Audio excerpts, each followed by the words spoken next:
कबीर पंथाचार्य जगत गुरु 1008 पंच श्री हजूर अर्धनाम साहिब के पावन चरणों में त्रैबार साहिब बंदगी साहिब बंदगी साहिब बंदगी। मंच पर विराजमान श्रद्धेय महंत साहिबान, संत समाज, परम श्रद्धेय महंत श्री सुमरन साहिब जी, श्रद्धेय संत श्री अनूप साहिब जी, श्री रूपेंद्र साहिब जी, सदगुरु कबीर प्राकट्य धाम लहरतारा के परम पूज्य पंच हजूर साहिब जी के दीवान एवं संगीत शास्त्री संत श्री टकसार साहिब जी, संत श्री अनुपम साहिब जी और बड़े ही कर्मठ संत श्री कमलेश साहिब जी, जयपुर महिला से पधारे हैं परम सम्माननीय महंत श्री रामनाथ दास जी साहेब, उपस्थित संत समाज, भारत के कोने कोने से पधारे हुए भक्त समाज, नागपुर रघुवर भट्टी से पधारे हुए भक्त श्री तिलक देव पटेल जी, दिल्ली से पधारे हुए भक्त श्री मोहन सिंह जी, पठानकोट से पधारे हुए रत्ना माता जी,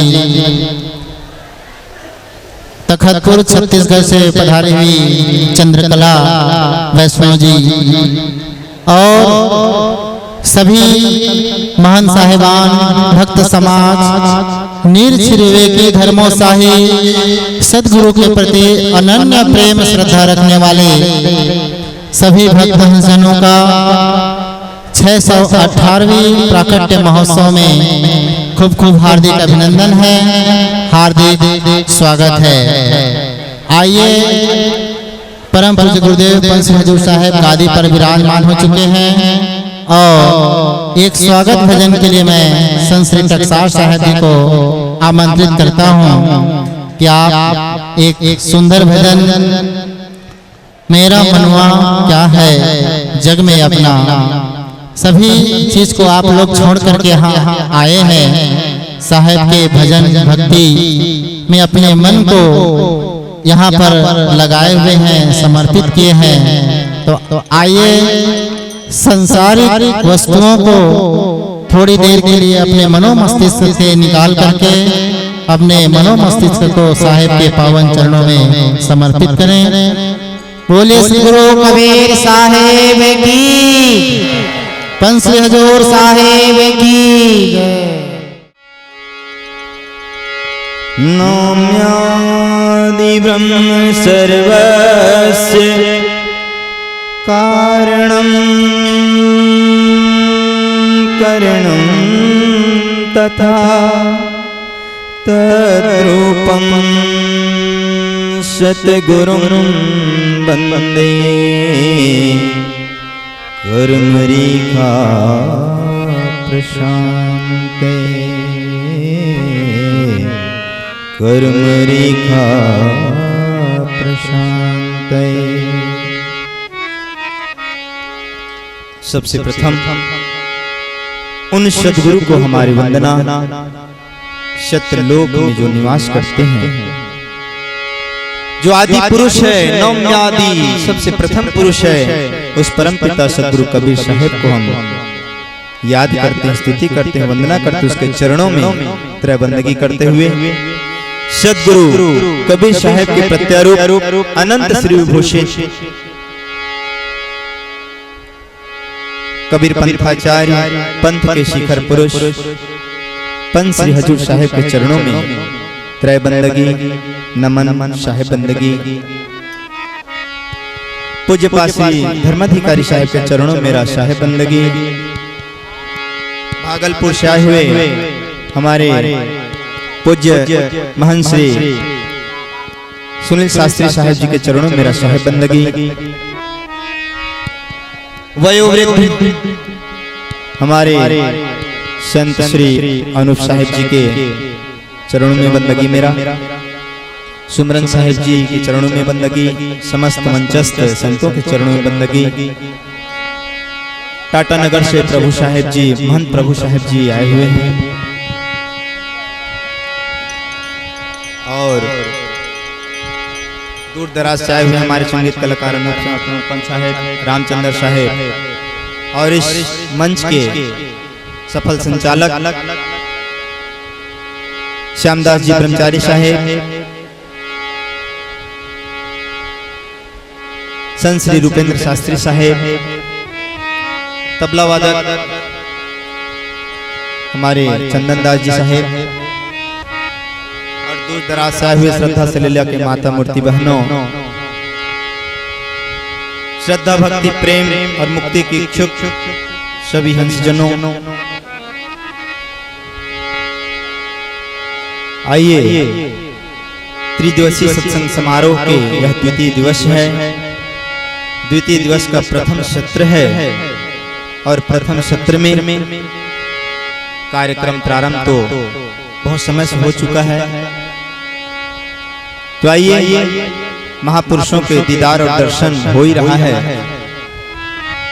अंतःकरण को पवित्र करने के लिए हम सबने उनके दीदार दर्शन और उनके अमृत में वाणी वचनों को रसपान तो कर ही रहे हैं।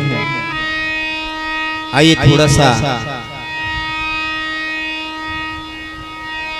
मन में जो तरंग है उसे भजनों से किनारे करें।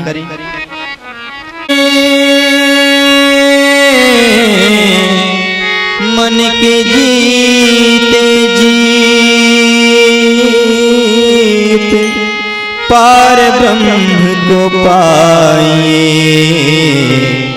मन ही के परती मन ही के परती।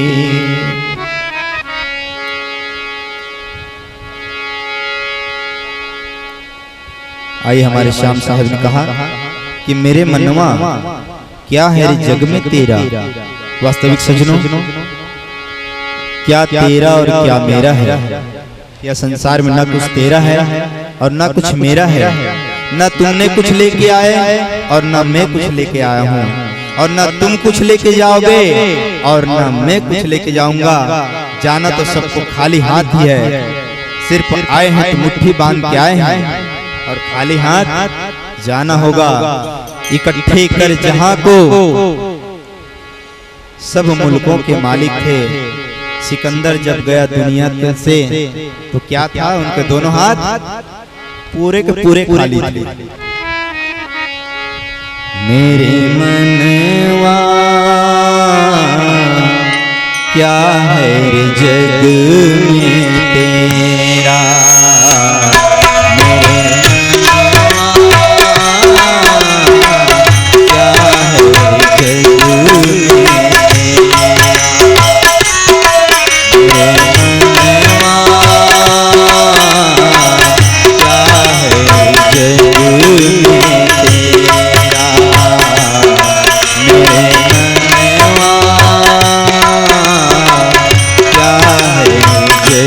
Thank you.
सदगुरु कबीर साहेब की, पंच हजूर साहेब की।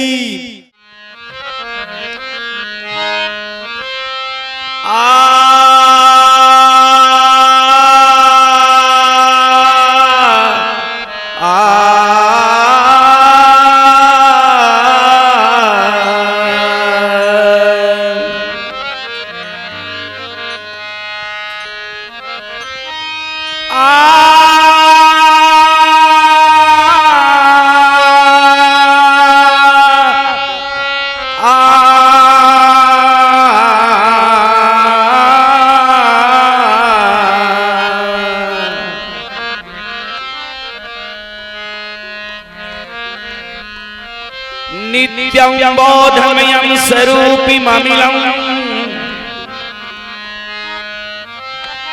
नित्यं बोधमयं स्वरूपिममिलं त्रैलोक्यपूज्यमि गुरुं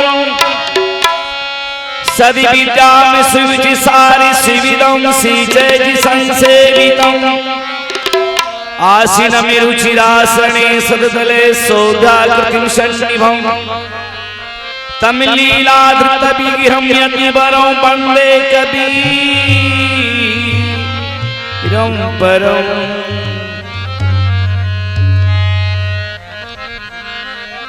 कबीरनामं परमं पुनीतं कबीरनामं परमं पुनीतं जुगे जुगे स्वामी हरन्ति दुःखं दातारि मुक्तं पुरुषं पुराणं शरणारविन्द्यं सतितं नमामि।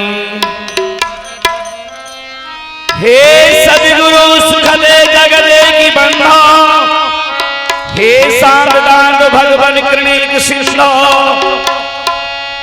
हे मुक्तिदायक जितेंद्र शिरोमणि हे मवादि पाले निजम शरणागतम तुम। एक बार सब लोग बड़े प्रेम और उत्साह के साथ दोनों हाथ उठाकर सदगुरु कबीर साहब की जय का नारा लगाएं। बोलिए श्री सदगुरु कबीर साहब की। वाह और थोड़ा सा बुलंद स्वर से आवाज लगाएं जिसकी आवाज साहब के पास तो पहुंच ही रहा है, कुछ और दूर आवाज चला जाए। बोलिए पंच हजूर साहब की, पंच धर्माधिकारी साहब की, सभी संत महापुरुषों की, लहरतारा धाम की, आज की आनंद की। परमादरणीय परम पूज्य पंच श्री हजूर साहब, परम पूज्य धर्माधिकारी साहब, परम पूज्य हमारे संत महापुरुषगण आज इस लहर तलाव की सरोवर में प्रति वर्ष की भांति इस वर्ष तो मैं ज्यादा देख रहा हूं कि काफी भीड़ उमड़ी हुई है। कितने गत सालों की बाद इस साल बहुत बड़ी काफी भीड़ है। लगता है कि उज्जैन का मेला समाप्त हुआ है तो उज्जैन का मेला लहरतारा में ही लग चुका है, क्योंकि उज्जैन का मेला में भी हमारे परम पूज्य हजूर साहब ने बहुत बड़ा छावनी लगाए और सभी छावनी में हमने गए हैं, सभी हम लोग घूमे हैं, लेकिन हमारे कबीर साहब का जो छावनी था जो उज्जैन में हमारे लहरतारा और खरसिया का जो छावनी थी, जो जिस आश्रम में हम लोग लहर सरोवर में बैठे हुए हैं, वैसा छावनी तो पूरे उज्जैन मेला में भी नहीं होगा। और आए हुए अतिथियों, संतों, भक्तों, महात्माओं को ठहरने का व्यवस्था, भोजन की व्यवस्था, हर चीज का व्यवस्था वहां किया गया था। अनेकों संप्रदाय, बहुत से लोग थे, 50-50 करोड़ का पंडाल भी बना था, लेकिन उस पंडाल में जो उनके जाने माने लोग संत थे वही लोग वहां रहते थे। अन्य महात्माओं, अन्य भक्तों का रहने का टिकाव वहां नहीं था। लेकिन हमारा जो लहर तालाब साहब का जो छावनी लगी थी उसमें रात और दिन अन्य क्षेत्र खुला था और उसमें 50,000 के भीड़ लगे रहते थे प्रतिदिन। प्रतिदिन संत महात्मा भोजन करते थे और उसी भोजन में भोजन और भजन हो रहा था। आज जो कबीर साहब की जो लहर तालाब के सरोवर में जो साहब का वाणी है, खाई पकाई लुटाए ले कर ले नेकी काम, चलते के बेरिया रे मन संगन चले छेदाम। खा लीजिए, पका लीजिए, लुटा लीजिए, चल दीजिए, यह संसार में कुछ रहने वाला नहीं है। मुट्ठी बांध कर आया है, हाथ पसारे जाएगा, कुछ लेकर दुनिया नहीं आया है। केवल एक धर्म ही साथ जाएगा और संसार में कुछ नहीं रहेगा। जो दान पुण्य भक्ति हम लोग जो कर रहे हैं, जो लहर तालाब की सरोवर में जो हम लोग दान कर रहे हैं, यही हमारा जीवन की सार्थक रहेगी। और अभी जो देंगे अगला जन्म में मिलेगा, और अभी हम नहीं देंगे तो अगला जन्म में मिलने वाला हम लोग का नहीं है। याद रखिए, जो पूर्व जन्म का कमाई है, पूर्व जन्म का दिया हुआ है, वह जन्म में हम लोग का मिल रहा है। बहुत लोग देखते हैं एयर कंडीशन में लोग रहते हैं, हवाई जहाज पर घूम रहे हैं। बहुत से लोग देखते हैं फूट पर लोग सो रहे हैं। बहुत से लोग देखते हैं विश्वनाथ मंदिर के बगल में कटोरा लेकर लोग मांग रहा है, दे दो राम, दिला दो राम कर रहा है। क्या क्या कारण है? अगला जन्म में उतना ही किया है तो उतना ही पाया है। उसी तरह से हम लोग की जन्म में इतना दान पुण्य करें कि अगला जन्म में हमको 1000 गुना फल मिलेगा। बोली श्री गुरु कबीर साहेब की। तो करेंगे तब ना, जब हम करबे नहीं करेंगे तो कहां से मिलेगा? इसीलिए साहब का कथन है, खाए पकाए लुटाए ले कर ले नेकी काम, चलती की बेरिया रे मन संग ने चले छदाम, एक छदाम भी साथ नहीं जाएगा। सदगुरु कबीर साहब ऐसे महापुरुष की वाणी है। कर्ण ने सोना दिया, द्रौपदी ने दिया चीर, जो दिया सो लिया कह गए साहेब कबीर। कर्ण जी महाराज सोना दान करते थे, आज कर्ण का नाम है। द्रौपदी ने वस्त्र दान दिया था, द्रौपदी का नाम है। आप लोग जो दान करेंगे आपका भी नाम अमर रहेगा, आपका नाम कभी मिटने वाला संसार में नहीं है। इसी अल्लाह ताला के सरोवर में आप देख रहे हैं, कोई 50,000 कोई 50 लाख लोग देख रहे हैं, सबका नाम अंकित लिखा रहा। अच्छा,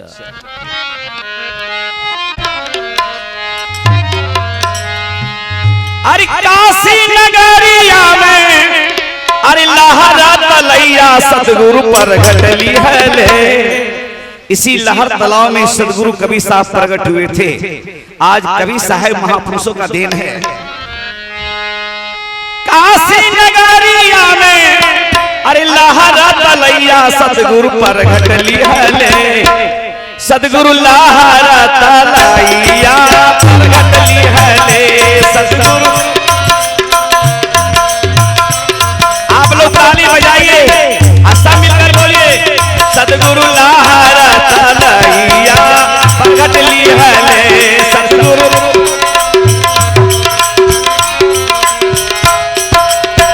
काशी नगरिया में लहरा तलैया सदगुरु पर घटली है। काशी नगरिया में लहरा तलैया सदगुरु पर घटली है। सदगुरु लहरा तलैया पर घटली है। सदगुरु लहरा तलैया में प्रगट वेले हैं। सदगुरु लहरा तलैया प्रगट ली है ले।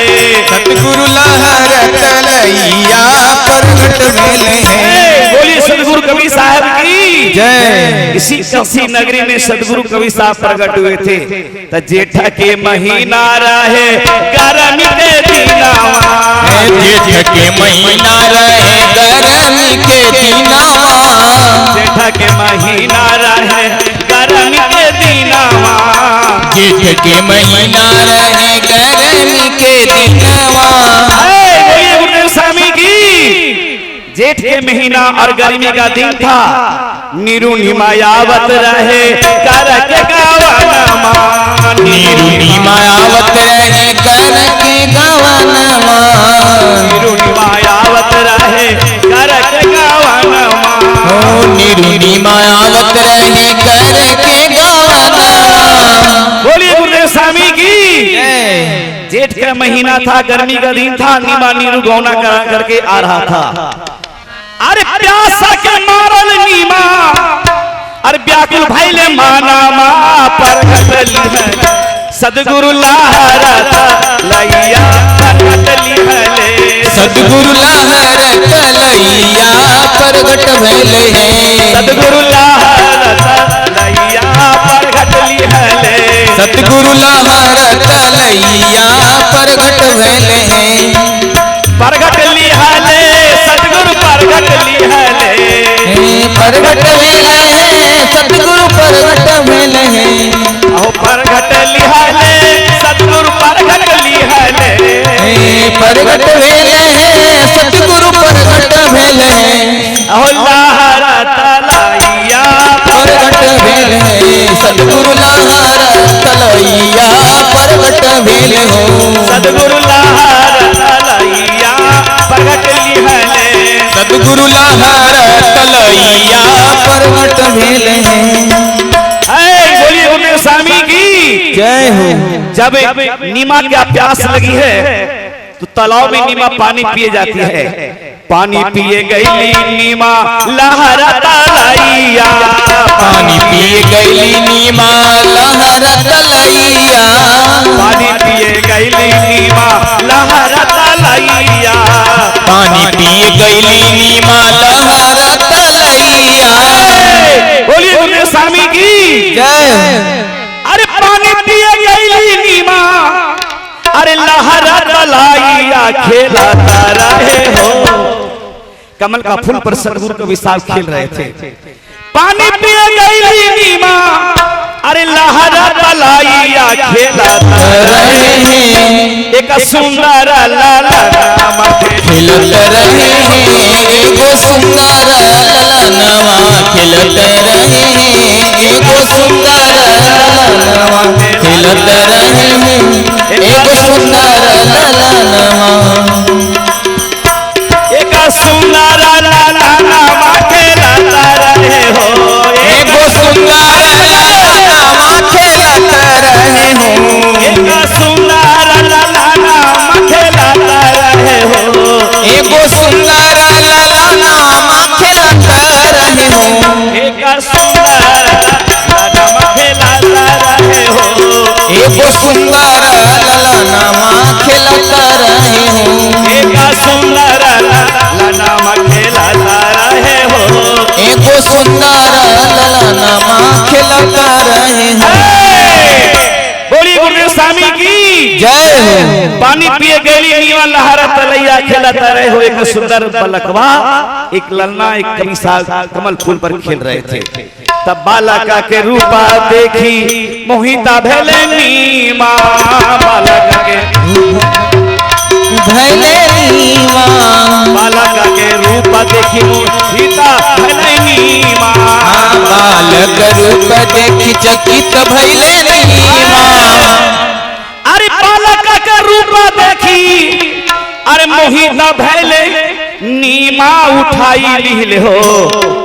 नीमा गोदी में बाला कवाऊ उठाई लिहले, नीमा गोदी में ललनवा उठाई लिहले हो, नीमा गोदी में ललनवा उठाई लिहले हो, नीमा गोदी में ललनवा उठाई लिहले हो, नीमा गोदी में बाला कवाऊ उठाई लिहले हो। नीमा गोदी में ललनवा उठाई लिहले हो। पानी पिए गई नीमा, अरे लहरा तलैया मोहिता भेले हो, मोहिता भेले हो। नीमा गोदी में बाला कवाऊ उठाई लिहले हो। नीमा गोदी में ललनवा, नीमा गोदी में बाला कवाऊ उठाई लिहले हो। नीमा गोदी में ललनवा उठाई लिहले हो, नीमा गोदी में बाला कवाऊ उठाई लिहले हो। ओ नीमा गोदी में बलकवा उठाई लिहले हो, नीमा गोदी में बाला कवाऊ उठाई लिहले हो। नीमा गोदी में बलकवा उठाई लिहले हो, नीमा गोदी में बाला कवाऊ उठाई लिहले हो, नीमा गोदी में बलकवा उठाई लिहले हो, नीमा गोदी में बाला कवाऊ उठाई लिहले हो। नीमा गोदी में बलकवा उठाई लिहले हो। बोलिए सदगुरु कबीर साहब की जय हो। जब नीमा गोदी में बालक लेकर जब ऊपर जाती है और नीमा क्या देखते हैं कि एक सुंदर बालक लाया है। नीमा नीरू कहते हैं क्या तुम कहां से लाई हो, हमें गौना करा कर लिए जा रहे हैं, हमारे घर के लोग क्या कहेंगे, इस बालक के धैर्य। इतना कहना साहब बोल दिए, आवाज लगाए, ए नीरू तुम्हारे पूर्व जन्म का पुण्य से तुमको मैं दर्शन दिया हूँ, मैं उद्धार करने आया हूँ, कोई साधारण बालक हमें नहीं है। इतना आवाज सुनकर के नीरू नीमा उस बालक को घर ले गए और ले जाने के बाद वहां बड़ा आनंद और मंगल उन्होंने गाना शुरू किया है। बोले सदगुरु कबीर साहब की जय हो। अरे कोई गावे कोई बजावे, कोई गावे कोई बजावे, कोई गावे कोई बजावे, कोई गावे कोई बजावे,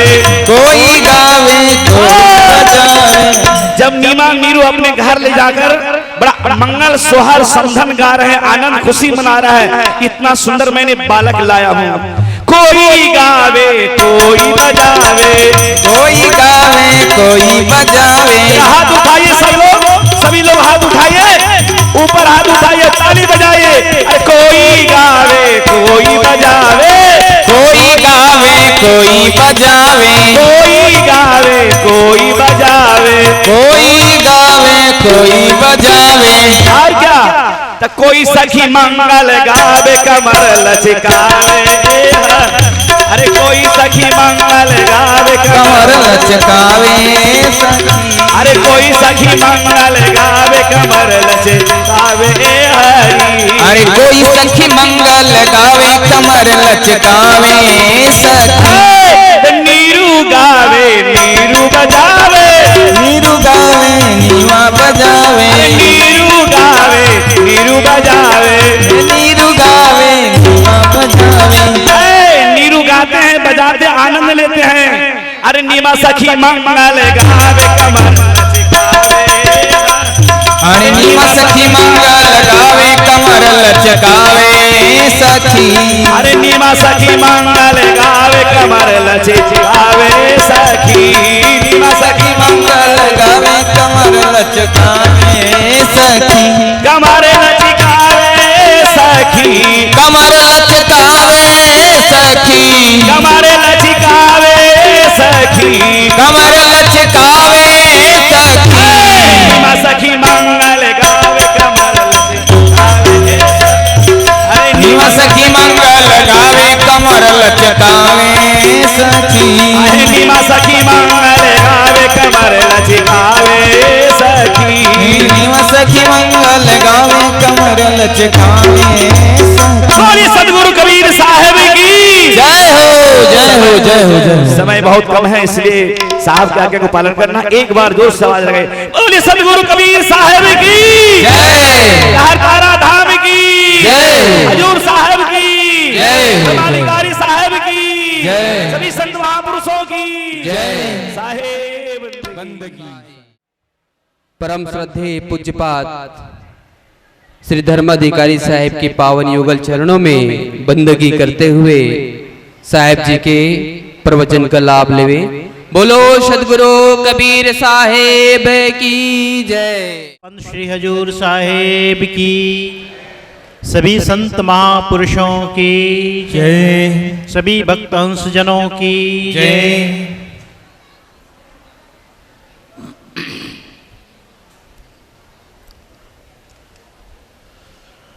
सत्यं तथा ज्ञानमनंत भूतम् आर्तं यतोऽन्यं प्रवदन्ति वेदा तेनैकरूपो निखिलाश्रयो यः तं श्रीकबीरं मनसा स्मरामि। सेव्यं सतां जन्म विनाशशक्तं ज्ञानं यतीनां नयनं तृतीयं येनोपदिष्टं विगतान्तरायं तं श्रीकबीरं मनसा स्मरामि। तं श्रीकबीरं सततं नमामि।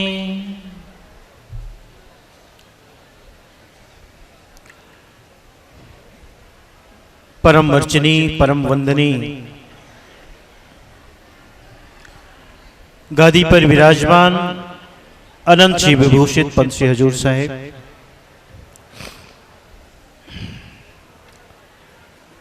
मंच पर हमारे दूर देश से पधारे मान Shri Keith Premdas ji from Trinidad, भक्त श्री नीतीश भाई जी फ्रॉम फिजी, परम श्रद्धेय महंत श्री सुनील साहेब जी भागलपुर बिहार से, श्रद्धेय महंत श्री सिंधु मुनि साहेब जी बिहार से, महंत श्री द्वारिका साहेब जी बिहार से, और सभी संत महापुरुषों, महंत साहेबों,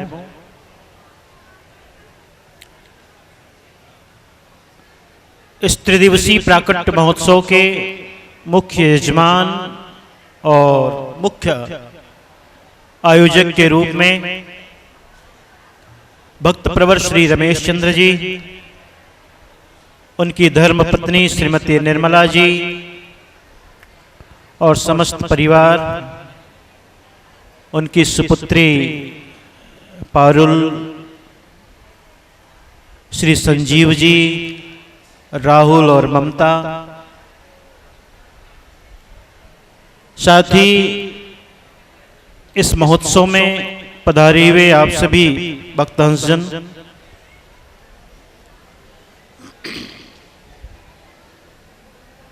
आज कार्यक्रम का ये दूसरा दिन है।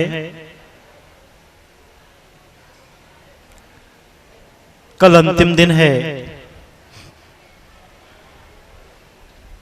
और हम सब यहाँ आकर के सदगुरु के इस प्राकट्य दिवस के अवसर पर उनके प्राकट्य स्थली में अपनी श्रद्धा और भक्ति को समर्पित कर रहे हैं। एक ही भावना है, एक ही संकल्प है, एक ही भाव है कि चलो वहां चलें जहां हमारे परम आराध्य परम इष्ट सदगुरु कबीर साहेब प्रकट हुए। वर्ष में एक बार कम से कम उस भूमि का दर्शन करें, उस भूमि का वंदन करें और वहां जाकर पंत श्री हजूर साहेब, आमंत्रित सभी महापुरुषों, संत महापुरुषों का दर्शन करें, उनके वाणी वचनों को श्रवण करें, अपने जीवन का कृतार्थ करें। प्यारे भक्तजनों, मनुष्य जीवन अनंत संभावनाओं का केंद्र है। एक ऐसा चौराहा है जहां से चारों तरफ जाने का मार्ग सुलभ है। ये आप पर निर्भर करता है कि किस मार्ग का आप चयन करते हैं।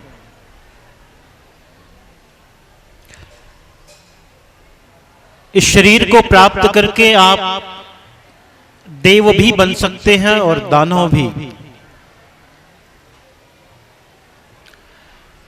इस साधन शरीर को प्राप्त करके, देव दुर्लभ शरीर को प्राप्त करके मोक्ष और कल्याण का मार्ग भी प्रशस्त कर सकते हैं और अत्यंत कष्टकारक नारकी जीवन का भी चयन कर सकते हैं।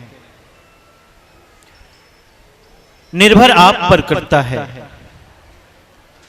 इसे गीत से भर दें कि गाली से भर दें, निर्भर आप पर करता है। इसे द्वंद्व से भर दें कि छंद से भर दें, निर्भर सिर्फ और सिर्फ आप पर करता है। क्या होना चाहिए हमारा चयन, क्या होना चाहिए हमारा चुनाव, यही आपके आने का मकसद है कि चलो अपने जीवन के संदर्भ में संत महापुरुषों के पास बैठकर चिंतन करें, मनन करें कि अब तक मैंने जीवन में क्या अच्छा किया, क्या बुरा किया। शायद आपको उसकी पहचान न भी हो, भरोसा न भी हो। आप शायद जिसे अब तक अच्छा समझते रहे वे अच्छे न भी हों, लेकिन गुरु के पास आकर के हम इसका निर्णय कराते हैं कि हे सद्गुरु, जो मैंने अब तक जीवन जिया है उसमें क्या है, कितना अच्छा किया, कितना बुरा किया, और बाकी का जो जीवन है उसे मैं श्रेष्ठ से श्रेष्ठतर बनाना चाहता हूं, श्रेष्ठ से श्रेष्ठतम बनाना चाहता हूं। आपकी कृपा हो, आपका निर्देश हो, आदेश हो, उपदेश हो, आपका मार्गदर्शन हो। सदगुरु कबीर साहब की ये साखी प्रचलित है, सभी जानते हैं, आया है सो जाएगा राजा रंग फकीर। कोई सिंहासन चढ़ चला, कोई बांधे जाए जंजीर। आने में कोई विशेषता नहीं है, विशेषता जाने की है। आते तो हम सब एक तरह से, जाने में फर्क पड़ता है, जाने में अंतर पड़ता है कि जब कोई जाता है इस जगत से तो कैसे जाता है, जंजीरों में बंद करके जाता है कि सिंहासन में चढ़ करके जाता है। जंजीरों में बंद के जाना, सिंहासन में चढ़ के जाना हमारे पूरे जीवन की कमाई का सार है। उसी से पता चल जाता है कि व्यक्ति की कमाई क्या होगी। साहब की एक और साखी है बड़ी प्यारी सी। जब तू आया जगत में, जगत हंसे तू रोए, ऐसी करनी कर चल तू हंसे जग रोए। ये संसार का नियम है, ये एक परंपरा है कि जब हमारे घर में कोई बालक, संतान, बालक के रूप में, बालिका के रूप में, जिस रूप में आए, हम कितना उत्सव मनाते हैं, खुशी मनाते हैं। जब तू आया जगत में, जगत हंसे तू रोए। साहब कहते हैं कि सारा संसार उत्सव मनाता है, खुशियां मनाता है, हंसता है। ऐसी करनी कर चल तू हंसे जग रोए।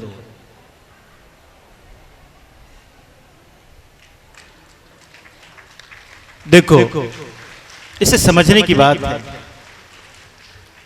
बहुत ही ये टेक्निकल बात है, माताओं की इसका बड़ा अनुभव है। कोई बालक जब जन्म लेता है तो उसका रोना नितांत आवश्यक है। नितांत आवश्यक इसलिए है कि उसका वो जिंदगी का सबूत है, जीवन का सबूत है उसका रोना। सच है, अगर उसमें जीवन है तो रोएगा जरूर। रोना जीवन का सबूत है, इसलिए आपके आने में रोना आवश्यक है। तो जैसे जीवन के लिए रोना आवश्यक है, वैसे ही मरने के लिए रोना आवश्यक नहीं है। साहब कहते हैं ऐसी करनी कर चल तू हंसे जग रोए। तू जब इस संसार से जाए तो तुम हंसो और दुनिया रोए। लेकिन आने में भी रोना और जाने में भी रोना, तो समझना है यहां पर बहुत ध्यान से कि जैसे हमने जन्म लिया और रोया नहीं तो मानो मरा मरा जन्म लिया, और जाते समय यदि हमने रोया, हंसा नहीं, तो मरा मरा जीवन जिया। सबूत, हमने जीवन को मरा मरा जिया। हमारा जीवन मरा मरा न हो, इसके लिए क्या जरूरी है? ज्ञान की, चिंतन की, मनन की, साधना की, सुमिरन की। हमारे सुनील साहब, हम कल साथ बैठे थे, एक बहुत बुजुर्ग आए, उन्होंने अपनी दशा बताई। निश्चित रूप से बड़ा दयनीय था, दयनीय दशा थी उनकी। बहुत सी बातें बताई उसने। उनके जाने के बाद हम दोनों चिंतन करने लगे साहब, मान साहब, सुनील साहब के साथ। देखो साहब, अगर जीवन में साधना, सुमरन, भजन न होना तो अंतिम समय ऐसे ही बीत जाता है, ऐसा ही बीतता है। शिकायत में, शिकवा में, उदासी में, दुख में, ऐसे जीवन बीतेगा कि बहू ये नहीं करती, बेटा ये नहीं करता, पति ये नहीं करता, समाज ये नहीं करता, ये शिकायत रहेगी। लेकिन भजन सुमरन ध्यान का एक बड़ा लाभ यही होता है कि यदि भजन सुमरन लाभ है जीवन में, हमने कुछ किया है, सुमरन साधना किया है, उसका एक बड़ा फायदा यही होता है कि जीवन का जो भी है वो स्वीकार हो जाता है, स्वीकार है। दुख भी है तो स्वीकार, परेशानी भी है, कठिनाई भी है, उदासी भी है, सब स्वीकार। एक स्वीकारात्मक भाव हमारे जीवन में आ जाता है, जिसे हम कहें ज्ञान की भूमिका,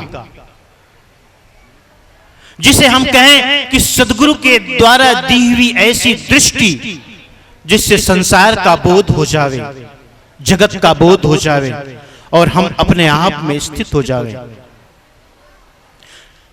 एक ऐसी ज्ञान की स्थिति जहां सुख भी मन को प्रभावित न करे, दुख भी मन को प्रभावित न करे, अनुकूल और प्रतिकूल परिस्थितियां भी मन पर प्रभाव न डाले।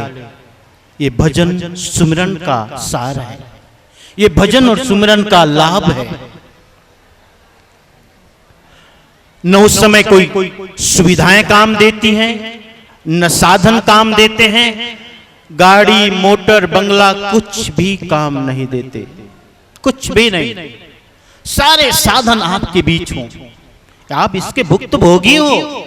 ये कोई मैं उधारी बात थोड़े कह रहा हूं आपसे। आप अपने जीवन का चिंतन करो, मनन करो।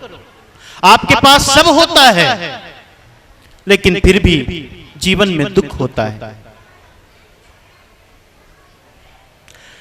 तो ये दुख सा न भासे, कठिनाई न लगे, दूसरों के प्रति मन में शिकायत न आवे, ये कैसे होगा? ये सदगुरु की कृपा से, सदगुरु के ज्ञान से, सदगुरु के द्वारा बताई हुई विधि और उपाय से अगर हम जीवन को जिएंगे तो सब मानो धूल की तरह है। दुख भी आए तो धूल की तरह झाड़ दिया, सुख भी आए तो बिझाड़ दिया, शिकायत भी आए तो बिझाड़ दिया, सब झाड़ देते। उसको हम लगने नहीं देते, साथ होने नहीं देते, सबको झाड़ देते हैं और आनंदमय जीते हैं। एक संतुष्टिपूर्ण जीवन, एक तुष्टिपूर्ण जीवन, यही गुरु के सानिध्य का सार है, यही भक्ति का सार है। और भक्ति की एक ही पहचान मैं आपसे कहूं, कोई कितना दावा करे अलग बात है, भक्ति का एक ही सार है कि अंतिम समय में हमारे जीवन में एक संतुष्टि, एक तृप्ति, एक तुष्टि झलके, यही सार है। चाहे कितने जीव शरीर में व्याधि हो, आदि हो, उपाधि हो, लेकिन कोई भी नहीं। कभी कभी एक कथा सुनाता हूं, एक प्रसंग कि एक संत परमहंस की दशा को प्राप्त किया हुआ, उनके इस जंघे में घाव हो गया था। घाव इतना पुराना और इतना बड़ा था कि उसमें छोटे छोटे कीड़े भी लग गए थे, सोचो। लेकिन वो परमहंस की दशा को प्राप्त संत था, उसके अंदर हाय हाय नहीं थी, उसके अंदर कोई शिकायत नहीं थी, और कोई भी बात ऐसी नहीं। जैसे हमारे जीवन में कोई तकलीफ आ जावे तो हम कैसे धूम मचा देते हैं, अरे कहाँ जाएं, किसको दिखाएं, किसको बताएं, यहां जाते हैं, वहां जाते हैं, वहां जाते हैं, वहां जाते हैं। उसके जंघे में घाव था, छोटे छोटे कीड़े भी लग गए थे, और कितने कीड़े इतने ज्यादा थे कि कभी कभी जमीन पे भी गिर जाते थे। लेकिन वो परमहंस की दशा को प्राप्त, ज्ञान की भूमिका को, सुमिरन का सार, भजन का सार उसके जीवन में देखो, उन कीड़ों को भी उठाकर फिर से घाव में रख देता था। लोग कहते, बाबा जी ये क्या करते हो, इसकी सफाई करो, इसकी दवाई करो। कहे नहीं, प्रारब्ध से मुझे शरीर मिला है और इस मेरे शरीर के साथ इसका प्रारब्ध जुड़ा है। प्रारब्ध से मुझे शरीर मिला और मेरे शरीर के साथ इस कीड़े का प्रारब्ध जुड़ा है। इसे भी भोग लेने दो, मुझे भी भोग लेने दो, हिसाब यही खत्म करो। हिसाब यही खत्म करो, क्या लेके जाना। प्यारे भक्तजनों, इसलिए कहते हैं साहब, आया है सो जाएगा राजा रंग फकीर, कोई सिंहासन चढ़ चला कोई बांधे जाए जंजीर। जीवन को श्रेष्ठ बनाओ, अच्छा बनाओ, सुंदर बनाओ। आपसे कोई उपकार न हो सके, आपसे कोई भलाई न हो सके, परोपकार न हो सके, तो बुराई तो न हो। किसी का बुरा तो न करो, अच्छा करो। और जैसे हम इस जगत में आते हैं और हमारा रोना जीवन का प्रतीक बन जाए, वैसे ही जब हम इस दुनिया से जाएं तो हमारा हंसना भी जीवन का प्रतीक बन जाए, कि हमने जीवन को श्रेष्ठ जिया, अच्छा जिया। और हमारा जाना भी एक उत्सव बन जाए, एक सेलिब्रेशन, एक उत्सव, एक त्योहार, एक पर्व, एक महोत्सव। तभी तो साहब कहते हैं, जिस मरने से जग डरे मेरो मन आनंद, कब मरी हो कब पाई हो पूर्ण परमानंद। कब मरी हो कब पाई हो पूर्ण परमानंद। मृत्यु, मौत, उत्सव तभी बन सकता है जब जीवन को हमने ठीक से जिया, अच्छी तरह से जिया, अच्छी तरह से जिया। समय हो रहा है, एक छोटी सी कथा सुनाने का विचार है। 20 मिनट हो गए, 2 मिनट और सुन लो। बड़ी अच्छी कथा है, सुनाया करता हूं, आपने सुनी होगी कभी।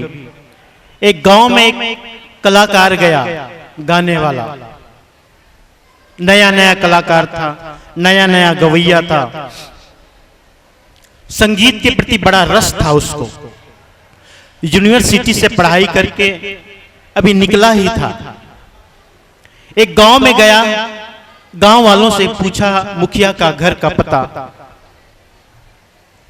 मुखिया के पास जाकर उसने हाथ जोड़कर की निवेदन किया कि मैं अच्छा गा लेता हूं, मुझे गाने में रस है, मैं कुछ भजन सुनाना चाहता हूं, कुछ कीर्तन कराना चाहता हूं। मुखिया ने कहा कि मैं क्या कर सकता हूं। उस नए नए गवैये ने कहा कि कुछ करना नहीं है, सुबह से चला हूं भोजन करके, शाम का भोजन तो चाहिए। और आपके गांव में कोई बड़ा बीच में चबूतरा होए तो एक दरी बिछा देना, एक माइक लगा देना, और ज्यादा क्या। कोटवार से मुनियादी फिरा देना कि भाई भोजन के बाद सबको आना है भजन कीर्तन के लिए। एक मेहमान अतिथि हमारे गांव में आए हैं जो आप सभी को भगवान का भजन सुनाएंगे। मुनियादी फिरा दी गई। भोजन के बाद सब लोग उपस्थित हुए और उसने गाना शुरू किया। गाता था, अच्छा गाता था। एक भूल उससे हो गई थी। उसने मुखिया से नहीं पूछा था कि गांव के लोग कैसे हैं, मतलब मतलब ये कि गांव के लोग भी संगीत वगैरह कुछ जानते हैं, गाना बजाना कि नहीं, ये नहीं पूछा था, यही भूल हो गई थी। वो समझता था सब गांव के लोग हैं, अरे कुछ भी गा दूंगा सब चलेगा। उसने गाना शुरू किया, गाना खत्म किया, और जैसे आप ताली बजाते हो उसी तरह उन सब ने भी तालियां बजाई जोर से। आप नहीं बजाना, उसने सब ने तालियां बजाई कि वेल डन, शाबाश, बहुत अच्छा, खूब अच्छा गाया आपने, वंस मोर, एक बार और। उसे बहुत अच्छा लगा, उसे लगा कि गांव वालों ने को कितना संगीत कितना पसंद है, हाँ? और लगता है मेरा गाना तो कुछ ज्यादा ही भाया है। वो आसन उसन फिर से बैठा, ठीक से हारमोनियम पकड़ी और फिर से गाया, दूसरी बार गाया। गाना खत्म होती फिर से तालियों की गड़गड़ाहट हुई, वेल डन की आवाज, और भीड़ में से किसी ने फिर से कह दिया वंस मोर। तीसरी बार गाया उसने, फिर से तालियों की गड़गड़ाहट, और भीड़ में से किसी ने फिर से कहा वंस मोर। चौथी बार, पांचवी बार, छठी बार गाई। छठी बार गाने के बाद हाथ जोड़ लिया, भैया अब मैं थक गया हूं, मेरा गला रूंधने लगा, टूटने लगा, पसीना पसीना हो गया मैं। एक ही भजन को इतनी बार गाने को कहते हो आप, अब मैं नहीं गा सकता। मैं आपसे पूछना चाहता हूं कि वंस मोर कब खत्म होगा? भीड़ में से फिर किसी ने आवाज दी, जब तक अच्छा नहीं गाओगे वंस मोर चलता रहेगा। जब तक अच्छा नहीं गाओगे ये वंस मोर चलता रहेगा। इसलिए याद रखो, आपके लिए भी ये मैसेज है, संदेश है, जीवन को यदि अच्छा नहीं जियोगे तो ये वंस मोर चलता ही रहेगा। आना और जाना, आना और जाना, आना और जाना, जन्म और मृत्यु ये लगी रहेगी। अगर पूर्ण विराम चाहिए, फुल स्टॉप चाहिए, एक विश्राम, एक विश्रांति, तो याद रखो गुरु के पास, गुरु के सानिध्य, गुरु के पास बैठने के अतिरिक्त और कोई दूसरा उपाय ही नहीं, कोई नहीं, कोई भी नहीं। इसे ख्याल में रखना। तभी बार बार आपको सत्संग के लिए कहा जाता है। इसका क्या मतलब? सिर्फ कहने के लिए नहीं। गुरु के पास बैठने, गुरु के पास आने, गुरु की शरण की महिमा कहने का मतलब क्या है? बस यही कि आप आवे, अपने जीवन को श्रेष्ठ बनावे, इसीलिए कहा जाता है, इसलिए सत्संग की महिमा बताई जाती है। बहुत बहुत धन्यवाद आप सभी का, इस कार्यक्रम में पधारे, इस प्रचंड गर्मी और यात्रा के कष्ट को सहन करते हुए आप आए। किसी संत ने मेरे से कहा था, साहब इस साल उज्जैन मेले में इतने लोग आए हैं, इस साल गर्मी में भीड़ कम होगी। प्राकट्य महोत्सव में भीड़ कम होगी, ऐसा मैं सुना था, किसी ने कहा था। मुझे भी लगा हो सकता है ना? इतना जल्दी जल्दी बजट तैयार करना भी, वहां भी जाना, वहां मुश्किल होता है। फिर भी आपका उत्साह, आपका प्रेम, आपका भाव, आपकी भक्ति, आपकी निष्ठा किसके प्रति? सदगुरु के प्रति। आचार्य गद्दी कबीर धर्म स्थान खरसिया के प्रति, सदगुरु कबीर साहब की प्राकट्य भूमि लहरतारा के प्रति, पंछी हजूर साहब के प्रति, आचार्य गुरुजनों के प्रति, इसका हम तहे दिल से सम्मान करते हैं, आदर करते हैं। ऐसी कृपा बनाना, ऐसी ही दया बनाना, ऐसा ही प्रेम बनाना, जब भी हम आपको बुलाएं जरूर जरूर आना। इन शब्दों के साथ सत्यनाम बंदगी साहब। बड़े ही खुशी की बात है, हमारे बीच में बदायूं जिला से, बरेली जिला से, बरेली और बदायूं के बीच में पड़ता है, बदायूं में है,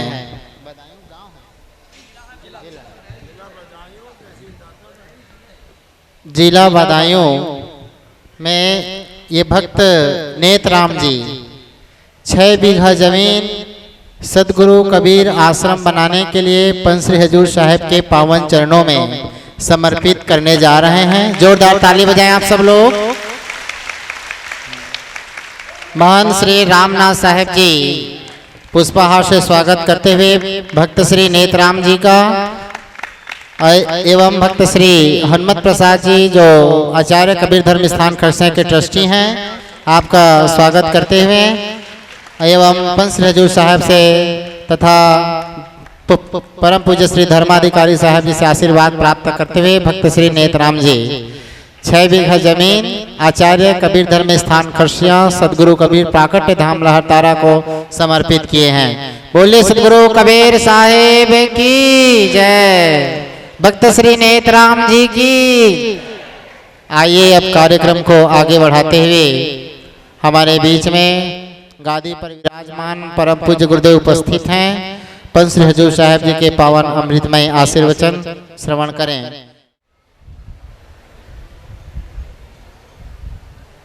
नित्यं बोधमयं स्वरूपममलं त्रैलोक्यपूज्यं गुरुं सद्विद्यां सुविच्य सारशिवदं शिष्यैश्च संसेवितम्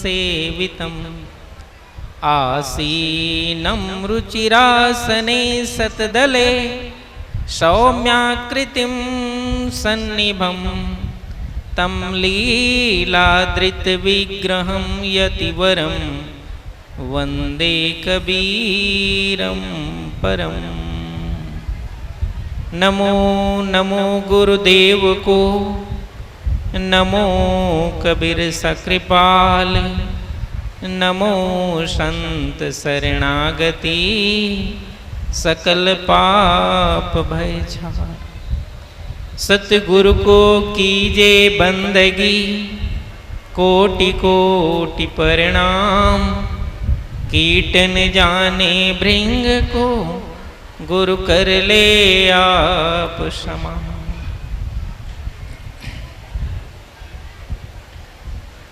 सदगुरु कबीर साहब की इस पुण्य भूमि में प्राकट्य महोत्सव का पावन अवसर है। आप सब दूर दूर से पधारे, देश के कोने कोने से संत महंत साहेब, ट्रिनिडाड से पधारे महंत साहेब, फिजी से पधारे हमारे जिज्ञासु भक्त नीतीश भाई जी, जिनको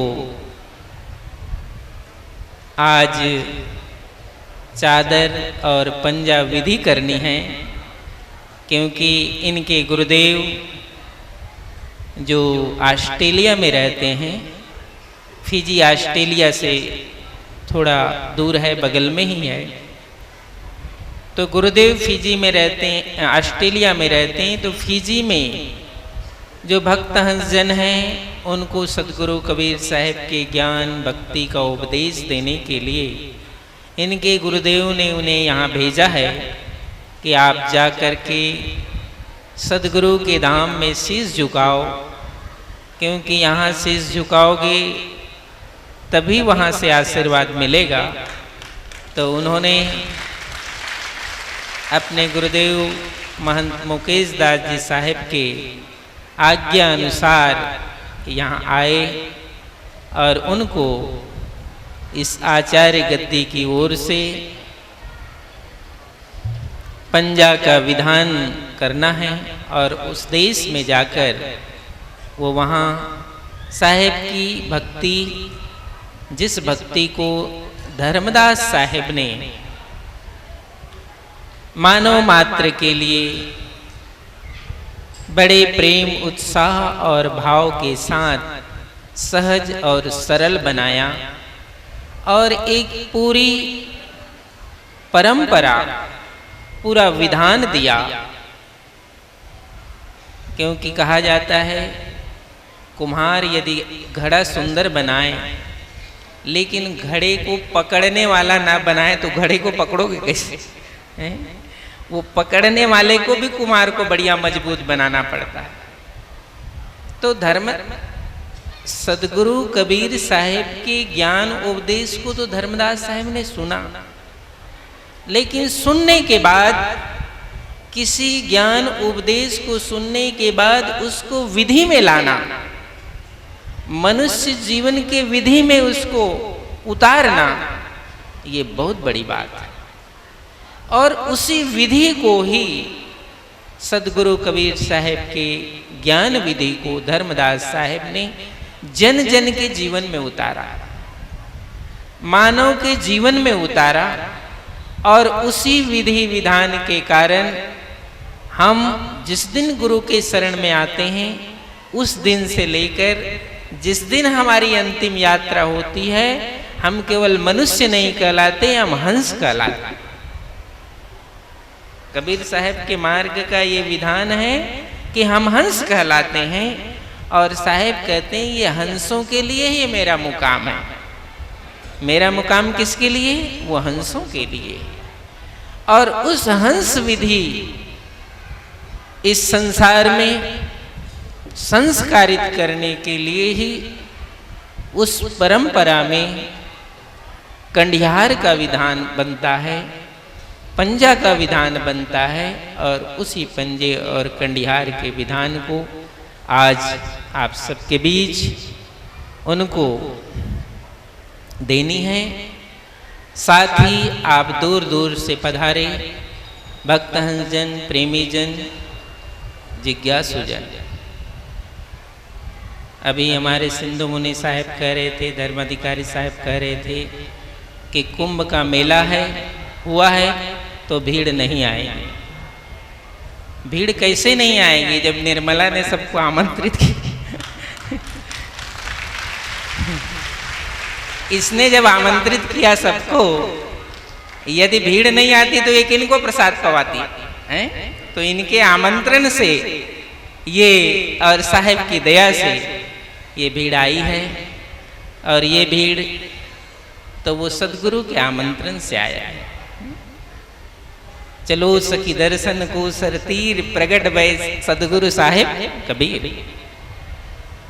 ये सभी लोग ये जानते हैं, अपने गुरुजनों महापुरुषों से ये सुना है कि साहिब लहरतारा में प्रकट हुए, तो उनके दर्शन के लिए आए हैं, पवित्र भाव लेकर आए हैं। और साथ ही दर्शन के साथ साथ सदगुरु के वचनामृत का भी लाभ प्राप्त करने के लिए आप सब यहाँ आए हैं। इस जीवन यात्रा में हम बहुत यात्रा करते हैं, देखते हैं, सुनते हैं, अनुभव करते हैं। ये यात्रा जीवन में इसी प्रकार से व्यतीत होती है। जब से मनुष्य ज्ञानवान हुआ है, अनुभवी हुआ है, सोचने विचारने की क्षमता प्राप्त की है, तब से लेकर आज तक वो इसी विधान से ही, इसी विधान में जाकर शांत हो जाता है कि आगे की यात्रा क्या है। जगत की यात्रा को तो मैंने देख लिया, नाते रिश्ते सभी, पोथी पत्रा, ये सब की यात्रा हो गई है। पोथी की यात्रा हो गई है। अच्छा से आप इंजीनियरिंग पढ़ाई किए, डॉक्टर बन गए, बड़े बड़े पदों पर चले गए, ये यात्रा हुई तो है ना कि नहीं हुई है? हुई है तब इतनी यात्रा में आए हैं। और डॉक्टर, इंजीनियर, बड़े बड़े पोस्ट पर गए, सरकार की भी सेवा की, पब्लिक की सेवा की। लेकिन 60 साल बाद गवर्नमेंट ने कहा कि तुम्हारी सेवा पूरी हो गई। गवर्नमेंट ने क्या कहा? तुम्हारी सेवा पूरी हो गई, अब तुम घर जाओ। अब घर आने के बाद कोई भी उसकी तुलना नहीं करता है कि मैं इतना पढ़ाई किया था, इंजीनियर था कि डॉक्टर था, कोई, क्योंकि उसका मूल्य उसको समझ में आ गया, उसका मूल्य उसको समझ में आ गया। अब उसका चिंतन नहीं करता है, अब आगे की चिंतन करता है, लेकिन आगे की पढ़ाई तो उसने पढ़ी ही नहीं है, उससे आगे का विधान का उसे पता नहीं है, उस आगे का विधान का पता नहीं है, इसलिए उस मुकाम पर उसकी यात्रा ठहरी हुई नजर आती है, रुकी हुई नजर आती है, और उसी मुकाम पर वो एक यात्रा फिर शुरू करता है। उस यात्रा का ही नाम है सदगुरु की भक्ति और सदगुरु का ज्ञान। वो यात्रा अब शुरू होती है।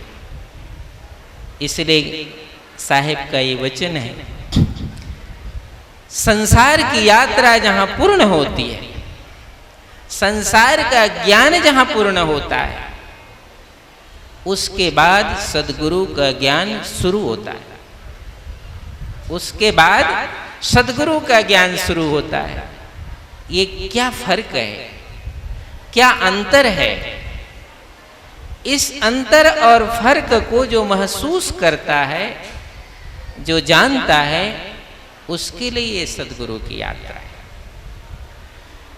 उसमें जो भेद नहीं जान पाता वो ठहरा ही रहता है, और एक दिन वो ठहरी ठहरी अवस्था में सांसें थम जाती है, न आगे का पता है कि यात्रा कहाँ होनी है, आगे का पता नहीं है कि यात्रा कहाँ होनी है। तो ये अंधम तमः प्रविशन्ति ये अविद्याम उपासते। शंकराचार्य जी ने ये कहा कि अंधम तमः प्रविशन्ति ये अविद्याम उपासते। ये अविद्या की उपासना करने वाले जो लोग हैं वो कहाँ जाते हैं? तो कहते हैं वो अंधकार में प्रवेश कर जाते हैं। अंधकार क्या है? मृत्यु अंधकार है कि जन्म अंधकार है? अंधकार क्या है? मृत्यु एक अवस्था है बदलने की, एक अवस्था है, वो बदल जाती है, उसको मृत्यु कहते हैं। लेकिन यहां ये कहा जाता है अंधम तमः प्रविशन्ति। प्रवेश का मतलब है यात्रा की शुरुआत करना। प्रवेश का मतलब होता है कहीं यात्रा की शुरुआत करनी है, तो ये जीव फिर से यात्रा में प्रवेश करता है, लेकिन वो कहते हैं कि वो अंधकार की यात्रा में प्रवेश कर जाता है।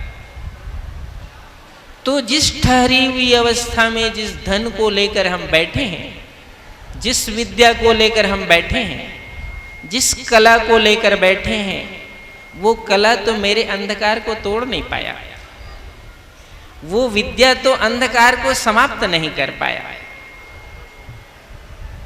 तो वह विद्या इस लोक की विद्या थी और लोक में ही साथ को छोड़ गई।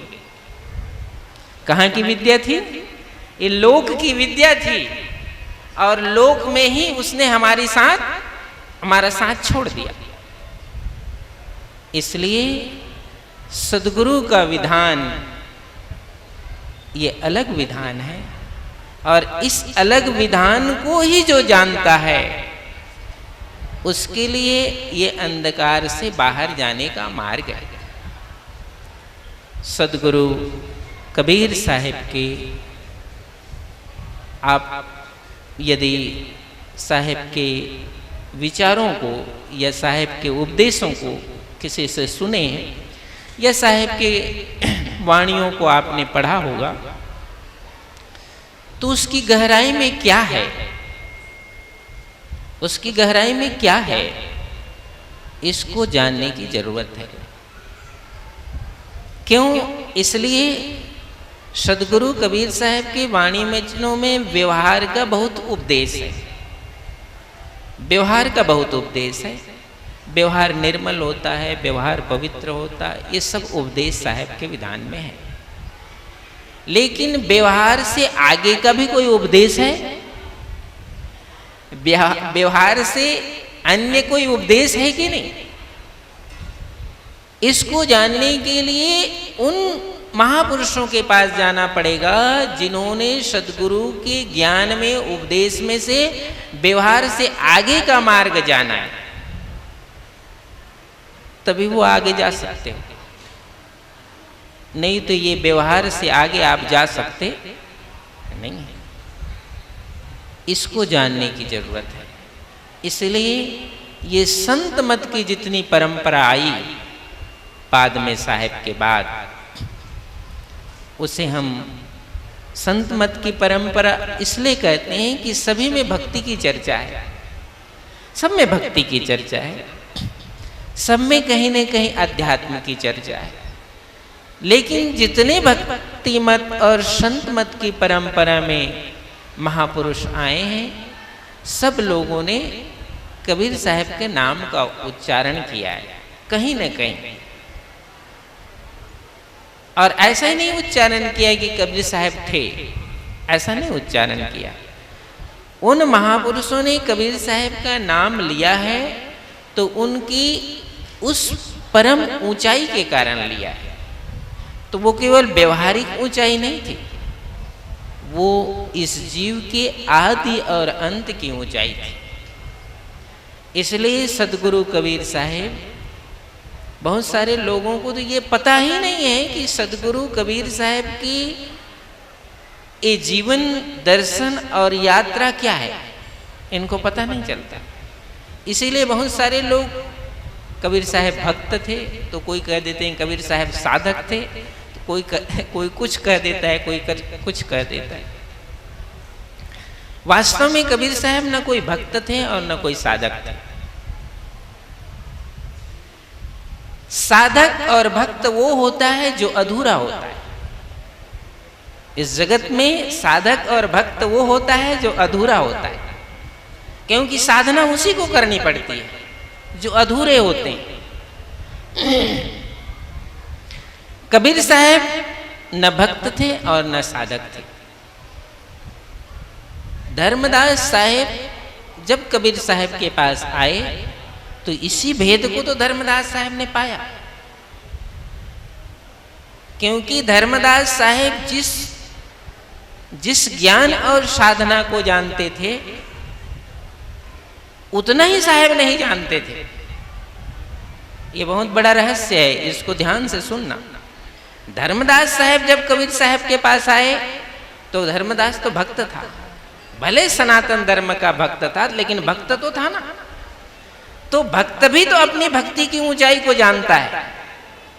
तो धर्मदास साहब भी अपनी भक्ति की ऊंचाई को जानते थे, लेकिन वो कबीर साहब के पास आने के बाद उनको पहली बार ये ज्ञान हुआ कि जिस ऊंचाई को मैं जानता हूं उस ऊंचाई के आगे का कोई मार्ग है, उसको ये साहब जानते हैं। उससे आगे का कोई मार्ग है, उसको ये सद्गुरु जानते हैं। इसलिए उन्होंने आगे की यात्रा की। ये कबीर साहब का मार्ग इसीलिए इस जगत में नहीं फैला है। कबीर साहब की विधि विधान ज्ञान दर्शन इसलिए नहीं फैला है। इसीलिए वो उन्होंने कहा कि मेरे सद्गुरु तो समर्थ पुरुष हैं। समर्थ पुरुष उसको कहा जाता है जिसके अंदर किसी प्रकार की कोई कमी होती नहीं, उसको समर्थ पुरुष कहा जाता है। साधक उसको कहा जाता है जिसकी जीवन की यात्रा में साधना प्रारंभ है, जारी है, उसको साधक कहा जाता है। सद्गुरु साधक नहीं थे, सद्गुरु साधक नहीं थे। इसलिए उनके वचन में आया है कि सत्पुरुष ने कहा कि हे ज्ञानी पुरुष तुम संसार में जाओ, हे ज्ञानी पुरुष तुम संसार में जाओ। संसार में आने के बाद कबीर साहब का नाम संसार के विधान से पड़ा है, उस पूर्ण पुरुष के विधान से नाम नहीं पड़ा है। पूर्ण पुरुष के विधान के नाम से तो ये कहा तुम ज्ञानी पुरुष तुम संसार में जाओ, तो वो तो उस मुकाम से ज्ञान को पूर्ण लेकर आए थे, वो साधन करने यहाँ नहीं आए थे। इस जगत में वो साधन करने नहीं आए थे। इसीलिए उन्होंने कहा मैं मसी कागज छुओ नहीं, कलम गहो नहीं हाथ, और 4 युग की महत्तम कबीर मुख ही जनाई बात। तो वो ज्ञानी पुरुष थे, वो पूर्ण पुरुष थे, और पूर्ण पुरुष के भेद को लेकर के साहेब इस जगत में आए। और इसीलिए धर्मदास साहेब को उस भक्ति की जिस ऊंचाई पर धर्मदास साहेब थे, उससे आगे का रास्ता उस धर्मदास साहेब को सदगुरु ने बताया। और तब से लेकर आज तक इस भक्ति, उस साधना, उपासना और विधि विधान की जो परंपरा है, वो धर्मदास साहेब के कारण इस जगत में। नहीं तो ज्ञान तो हम साहेब के सुनते थे और विधि दूसरी करते थे। जितना साहेब के ज्ञान सुनने वाले तो सब हैं, लेकिन विधि करने वाले फर्क है। और इस फर्क के कारण तेरा मेरा मनुआ कैसे एक हो? साहेब कहते हैं इसी फर्क के कारण तेरा और मेरा मन एक नहीं होता है। ज्ञान की बात तो तुम दूसरी करते हो, लेकिन विधि दूसरी करते हो। विधि और ज्ञान में सामंजस्य नहीं है। तो विधि और ज्ञान में जब सामंजस्य नहीं है तो वो साधना अधूरी है, वो साधना पूरी नहीं है। विधि और ज्ञान में सामंजस्य होना चाहिए। जिस ज्ञान का आपको जानकारी है, उसी ज्ञान की विधि होनी चाहिए। इसलिए धर्मदास साहेब को सदगुरु ने कहा, धर्मदास मानो उपदेशा, और ये सत्य पुरुष का सुनो संदेश है। हे धर्मदास, ये उपदेश को मान, और ये सतपुरुष का संदेश है, उसको ध्यान से सुन। इसीलिए धर्मदास साहेब से दीक्षा उन्होंने ली। नहीं तो जिस भक्ति पर वो थे, उस भक्ति को ही आगे बढ़ाना था उनको, तो दीक्षा की जरूरत नहीं थी। यदि उसी भक्ति को आगे बढ़ाना उनको था, तो वो भक्ति तो उनके पास थी ही। उसको आगे बढ़ाने के लिए साहेब से उन्होंने दीक्षा नहीं ली थी। साहेब से उन्होंने दीक्षा ली थी उस आदि अंत के भेद को जानने के लिए, जिससे जीव जो है इन साधक की अवस्था से परे चला जाता है, लोक की अवस्था से परे चला जाता है। इसलिए उन्होंने सदगुरु से दीक्षा ली। और जिस दिन सदगुरु से उन्होंने दीक्षा लिया, ज्ञान साधन प्राप्त किया, उस दिन विधि भी उन्होंने प्राप्त की। क्योंकि वो कहता है कि साहेब, आपने दर्शन दिया, मुझे ज्ञान भी सुना दिया, उपदेश भी सुना दिया, लेकिन मैं क्या पूजा करूं, क्या उपासना करूं? क्योंकि वो पूजा क्या करता था? शालिग्राम की पूजा करता था और एकादशी का व्रत करता था। जो विधि है एक शिष्य के जीवन में साहेब से मिलने के पहले, तो ये 2 चीज वो करता था, समझे? शालिग्राम की पूजा करता था और एकादशी का व्रत करता था। लेकिन साहेब के दीक्षित होने के बाद उन्होंने साहेब से कहा, किस विधि पूजा करूं तुम्हारी? साहेब, अब मैं क्या पूजा करूं, क्या विधि करूं, ये मुझे पता नहीं है, ये आप मुझे बताओ। तब सदगुरु कबीर साहब ने पूजा गुरु की कीजिए, सब पूजा जहि माए, और ज्यों जल सींचे मूल तरु फूलें फलें अगाए। तब सदगुरु कबीर साहब ने उसको कहा कि जिस सदगुरु का ज्ञान तुमने पाया है, उस विधान में सदगुरु की पूजा का विधान है, उसको तुम करना। क्योंकि आज हम, नाम मैं भूल जाता हूँ, फिजी से आए हैं? हाँ, नीतीश भाई को यही विधि देनी है, यही विधि देनी है जिस विधि को इस देश से लेकर उनके पूर्वज वहां गए थे। वो कौन सी विधि थी? तो ये सदगुरु की पूजा की वो विधि थी, सदगुरु की वो दीक्षा विधि थी और वो पूजा विधि थी, जिसको उन्हें आज यहाँ पर सौंपना है, तो इसलिए मैं ये बात कह रहा हूँ कि धर्मदास साहेब ने ये पूरी परंपरा को ज्ञान, साधन और विधि के अनुसार आगे बढ़ाया। केवल ज्ञान से आगे नहीं बढ़ाया, वो विधि से आगे बढ़ाया है? क्योंकि विधि के बिना सब भूखे रह जाओगे। एक व्यक्ति था पढ़ा लिखा, सोचा उसने कि शादी तो सबको करना पड़ता है, मैं भी कर लूंगा, लेकिन ऐसी पत्नी से शादी करूं, ऐसी लड़की से शादी करूं जो कम से कम पाक शास्त्र का ज्ञान रखता है, तो भोजन अच्छा मिलेगा ना। कमा तो मैं नहीं लूंगा, भोजन अच्छा बनाने वाला तो मिलना चाहिए ना। तो उसने पाक कला में जो निपुण थी, लेक्चरर थी, वो इतनी पढ़ाई की थी, उससे उन्होंने शादी कर ली। शादी करने के बाद वो घर में आ गई। घर में आने के बाद चलो भाई 1-2 दिन, 1 आध हफ्ते तो होटल में चल सकता है, लेकिन बाद में पति ने कहा कि भाई कुछ इतनी पढ़ी लिखी हो, तुम लेक्चरर हो, पाक शास्त्र के जानती हो, तुम कुछ भोजन वोजन बनाकर भी तो खिलाओ। ये विधि मैं नहीं जानता हूँ, प्रैक्टिकल जानती नहीं हूँ। उसने कहा वो पढ़ाना तो मैं जानती हूँ, लेकिन वो चूल्हे में भोजन बनाना नहीं जानती। उसने कहा कि तू चूल्हे में भोजन बनाना तुम नहीं जानती है, तो ये तुम्हारी कला का क्या होगा? हम तो इसीलिए शादी किए थे तुमसे कि हमको अच्छा अच्छा भोजन पाने को मिलेगा, तो तुम कहती है कि चूल्हे में प्रैक्टिकल नहीं जानती हो। मैं लेक्चर दे सकती हूँ कि ये चीज यदि बनाना है, ये डिश बनाना है, तो उसको ऐसे ऐसे बनाया जा सकता है, लेकिन वो चूल्हे में नहीं बनाती। चूल्हे में जिसको नहीं बनाने आता है, उसके लिए विधि कोई काम की नहीं। तो धर्मदास साहेब को जो ज्ञान मिला, तो ज्ञान अकेले नहीं मिला, उसको विधि मिली। उसको विधि मिली कि साहेब ये पूजा, साधना, उपासना, वो विधि क्या है? क्योंकि विधि के बिना ज्ञान अधूरा है।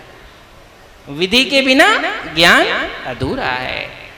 तो साहेब के पंथ में, जिसको हम कबीर पंथ कहते हैं, इस कबीर पंथ में सदगुरु कबीर साहिब के ज्ञान के साथ विधि है, और उसी विधि को लेकर के इस भारत भूमि से जो फिजी से आए हैं, ट्रिनिडाद से आए हैं, उनके पूर्वज उस देश में गए, क्योंकि विधि के बिना ये ज्ञान अधूरा माना जाता है। तो ये विधि है। तो धर्मदास साहेब को सदगुरु कबीर साहेब ने भक्ति, पूजा, उपासना, साधना सबकी विधि बताई, और उसके बाद फिर धर्मदास साहेब को कहा कि हे धर्मदास तुम पंथ के राजा। पंथ माने मार्ग। धर्मदास तुम वंश का राजा नहीं कहा उन्होंने, धर्मदास तुम पंथ के राजा। हे धर्मदास तुम पंथ के मुखिया हो, क्योंकि पंथ माने मार्ग। जो मैंने मार्ग तुम्हें बताया है उसका ज्ञान और विधि तुम्हें दोनों मालूम है, इसलिए तुम पंथ के राजा हो। शब्दों को जब तक हम समझते नहीं हैं, जानते नहीं हैं, तब तक इसका बोध होता नहीं है। इसलिए ऐसा नहीं कह दिया कि धर्मदास ने 56 करोड़ की संपत्ति कबीर साहब को चढ़ा दी, इसलिए धर्मदास साहब को कबीर साहब ने पंथ का राजा। ऐसा नहीं। धर्मदास साहब को सदगुरु ने जो विधि और ज्ञान दिया, उस विधि और ज्ञान को धर्मदास साहब ने धारण किया। इसलिए उन्होंने कहा कि धर्मदास तुम पंथ के राजा, और तुम्हारे हाथ जीवन के काजा। इस मार्ग पर जो चलेगा हे धर्मदास, तुम्हारे पंथ के विधि से जो चलेगा, उस जीव का काज सर जाएगा, उस जीव का काज पूरा हो जाएगा। ये विधि, और इसी विधि को धर्मदास साहेब की इस नाद वंश जो परंपरा है, आचार्य गद्दी कबीर धर्म स्थान करसियां और सदगुरु कबीर प्राकट्य धाम लहरतारा, इस विधि के अनुसार हम अपने गुरु दीक्षा के बाद गुरु दीक्षा के बाद, क्योंकि यहाँ कहा जाता है मनुष्य का दूसरा जन्म तब माना जाता है जब उसकी गुरु दीक्षा होती है। गुरु दीक्षा के बिना जन्म अधूरा माना जाता है, ये विधान है मेरे यहाँ। क्योंकि संसार में कितने ही संस्कार हो जाएंगे, लेकिन कबीर पंथ में यदि गुरु दीक्षा विधान नहीं है तो वो अधूरा माना जाता है, इसलिए उसको गुरु दीक्षा विधान कहा जाता है। तो गुरु दीक्षा विधान के बाद इस पंथ के मार्ग की विधि, साधना, उपासना, सुमरन, ये सब उस मार्ग पर चलता है, उसको माना जाता है ये कबीर पंथी, ये कबीर पंथ का विधान है। तो आज हम सब साहिब के दरबार में बैठकर इस विधि को श्रवण भी करें, दर्शन भी करें और उस रहस्य का अनुभव भी करें, तो इस पंथ में आने का फायदा है। नहीं तो आप उस मुकाम पर खड़े हो जिस मुकाम पर आगे अंधेरा है, आगे अंधकार है, और आगे अंधकार है वहां जीव बिना देखे चला जाता है। और बिना देखे जब जीव जाएगा तो वो कहाँ जाएगा उसे खुद ही नहीं पता है कि वो कहाँ चला गया। इसीलिए किसी ने मुझे पूछा कि साहब ये 84 क्या है।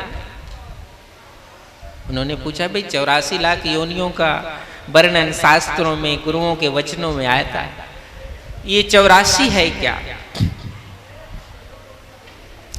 84 लाख योनि का वर्णन शास्त्रों में है। अंडज, पिंडज, उपमज, स्थावर, जंगम इत्यादि जो श्रेणियां हैं उसके जीवों की जो कैटेगरी है उसके संबंध में कहा। लेकिन उसका एक मूल भेद है। एक वो है कि 84 का मतलब होता है उस सीमा पर जिस मुकाम से तुम छूट जाते हो तो वो पहली ही सीढ़ी 84 की है।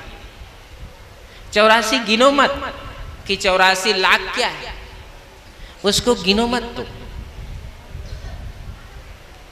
समुद्र में नाव पहले ही किनारे से उतरता है तो यात्रा समुद्र की ही मानी जाती है, समझे कि नहीं? नाव जैसे ही किनारे से समुद्र में उतरा है, अब वो कितने मील है समुद्र की यात्रा वो छोड़ दो, आज पहले ही किनारा उसने छोड़ा है, वो समुद्र में चला गया। साहिब 84 का मतलब ये बताते हैं कि वो विधान छूटा तो ये 84 जहां तुम पहुंचे हो वो 84 ही है। अब उसकी गिनती मत करो कि वो 84 क्या है, उसको काउंट मत करो कि वो 84 कब खत्म होगा, ये शुरुआत ही है। ये सदगुरु ने हमें ये ज्ञान उपदेश दिया। तो हम सब साहिब के दरबार में आए हैं बड़ी दूर दूर से, आप सब दर्शन लाभ लेने के लिए, सबके लिए शुभकामना।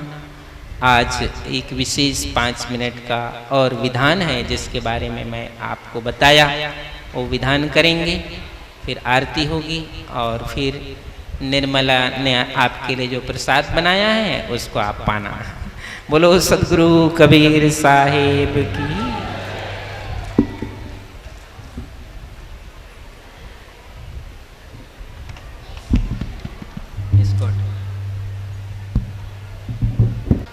और बिना देखे जब जीव जाएगा तो वो कहाँ जाएगा उसे खुद ही नहीं पता है कि वो कहाँ चला गया। इसीलिए किसी ने मुझे पूछा कि साहब ये 84 क्या है। उन्होंने पूछा भाई 84 लाख योनियों का वर्णन शास्त्रों में, गुरुओं के वचनों में आता है, ये 84 है क्या? 84 लाख योनि का वर्णन शास्त्रों में है। अंडज, पिंडज, उपमज, स्थावर, जंगम इत्यादि जो श्रेणियां हैं उसके जीवों की जो कैटेगरी है उसके संबंध में कहा। लेकिन उसका एक मूल भेद है। एक वो है कि 84 का मतलब होता है उस सीमा पर जिस मुकाम से तुम छूट जाते हो तो वो पहली ही सीढ़ी 84 की है। 84 गिनो मत कि 84 लाख क्या है, उसको गिनो मत। तो समुद्र में नाव पहले ही किनारे से उतरता है तो यात्रा समुद्र की ही मानी जाती है, समझे कि नहीं। नाव जैसे ही किनारे से समुद्र में उतरा है, अब वो कितने मील है समुद्र की यात्रा वो छोड़ दो, आज पहले ही किनारा उसने छोड़ा है, वो समुद्र में चला गया। साहेब 84 का मतलब ये बताते हैं कि वो विधान छूटा तो ये 84 जहां तुम पहुंचे हो वो 84 ही है। अब उसकी गिनती मत करो कि वो 84 क्या है, उसको काउंट मत करो कि वो 84 कब खत्म होगा, ये शुरुआत ही है। ये सदगुरु ने हमें ये ज्ञान उपदेश दिया, तो हम सब साहिब के दरबार में आए हैं बड़े दूर दूर से, आप सब दर्शन लाभ लेने के लिए, सबके लिए शुभकामना। आज एक विशेष 5 मिनट का और विधान है जिसके बारे में मैं आपको बताया, वो विधान करेंगे, फिर आरती होगी और फिर निर्मला ने आपके लिए जो प्रसाद बनाया है उसको आप पाना। बोलो सदगुरु कबीर साहिब की। महंती पंजा का विधि पूरा करते हुए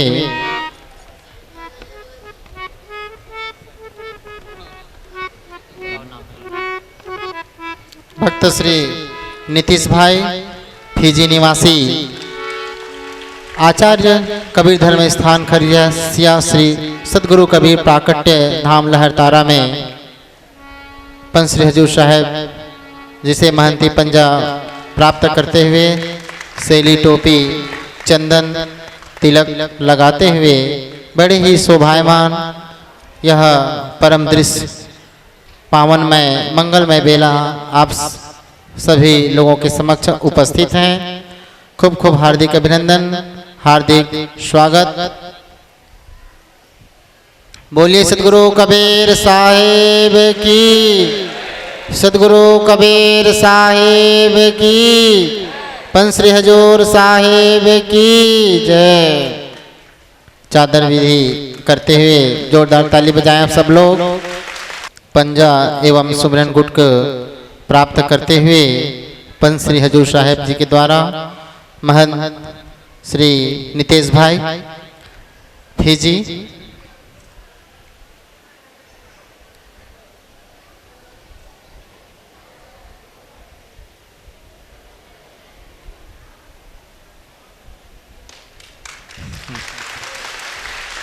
परम पूज्य श्री धर्माधिकारी साहेब जी तिलक लगाते हुए नवनियुक्त महंत नीतीश भाई फिजी निवासी।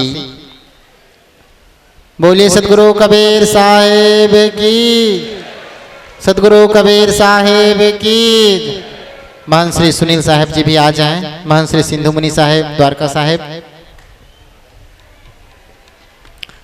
महंत श्री प्रेमदास जी साहेब से मेरा आग्रह है, वेस्ट इंडीज चिंटाड निवासी, आप आएं और तिलक लगाकर सम्मानित करें।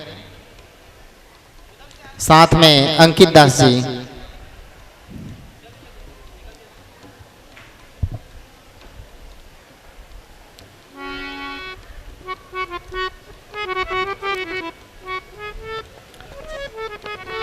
आचार्य कबीर धर्म स्थान खरसिया से संबंधित महंत साहेब बान तिलक लगाते हुए नवनियुक्त महंत श्री नीतीश भाई, भक्त श्री लालचंद जी दुहन आप भी आए, भक्त श्री मोहर सिंह जी, भक्त श्री रमेश चंद्र जी जो दिल्ली निवासी हैं आप भी आए, भक्त श्री भगवत सिंह जी जोधपुर निवासी,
भक्त श्री वीरेंद्र पवार जी, आप भी आए।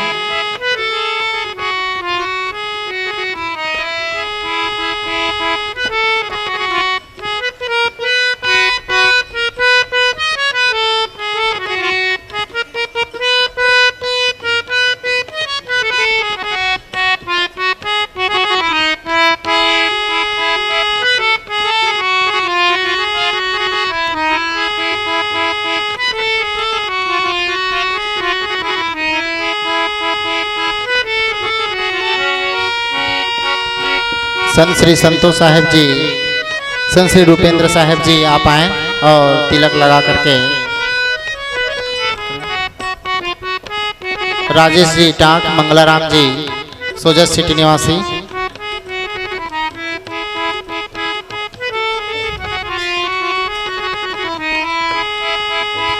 विनोद जी दिल्ली। ओम प्रकाश जी पठानकोट।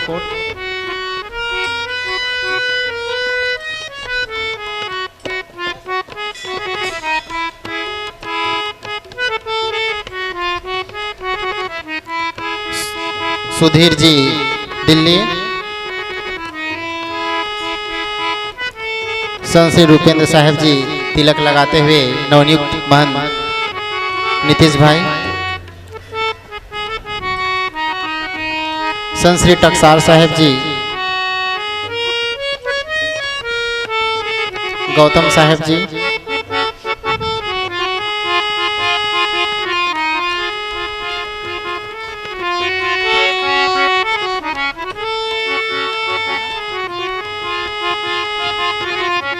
जोगेंद्र भाई दिल्ली।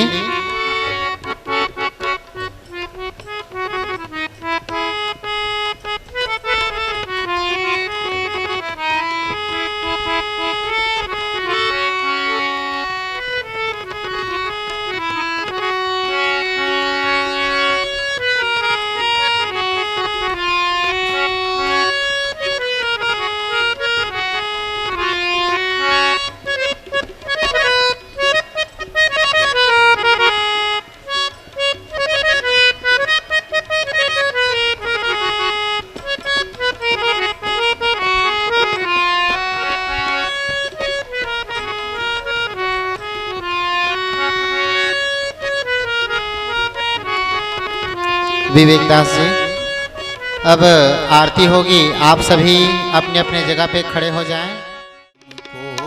सुमर के आरती करूं प्रकाश, शत सुकृति रक्षा, प्रकृति तनधारी साहिब।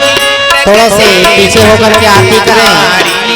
आरती करते वक्त कोई भी घेर बंदगी नहीं करेंगे। बिहारी पारख रूप बिहारी, अभी चले अभिकारी साहिब। जय जय साहिब कबीर की आरती, अगणित अग्रहारी साहिब, अगणित अग्रहारी। धर्मदास बलिहारी, धर्मदास बलिहारी, मुझ मंगलकारी।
मंत्रमूलम गुरुर्वाक्यम मोक्षमूलम गुरु कृपा। वंदनीय गुरु साहिब को बार बार कर जोर, दया करन संशय संत रूपी प्रभु तो। मंगलमय मंगल करुणा मंगल रूप कबीर, ध्यान धरतना सत सकल करम जनित भौपी। बंदों साहब कबीर को शीश भेंट धरु हाथ, बचन उचारो बंदगी सत्य प्रेम के साथ। बोलिए सतगुरु कबीर साहेब की, सतगुरु कबीर साहेब की, गुरु धरी धर्मदास जी साहेब की, काशी लहर तारा धाम की, आचार्य गद्दी खरसिया की, पंच श्री हजूर ग्रंथ मणिराम साहेब की, पंच श्री हजूर प्रकाश मणिराम साहेब की, पंच श्री हजूर उदित नाम साहेब की, पंच श्री हजूर मुकुंद मणिराम साहेब की, पंच श्री हजूर अर्धनाम साहेब की, परम पूज्य श्री धर्माधिकारी साहेब की, सभी संत महापुरुषों की आज की आनंद की साहेब बंदगी साहेब साहेब बंदगी साहेब साहेब बंदगी साहेब। को कीजे बंदगी आप समा। नमो नमो गुरुदेव जी, नमो कबीर साकी।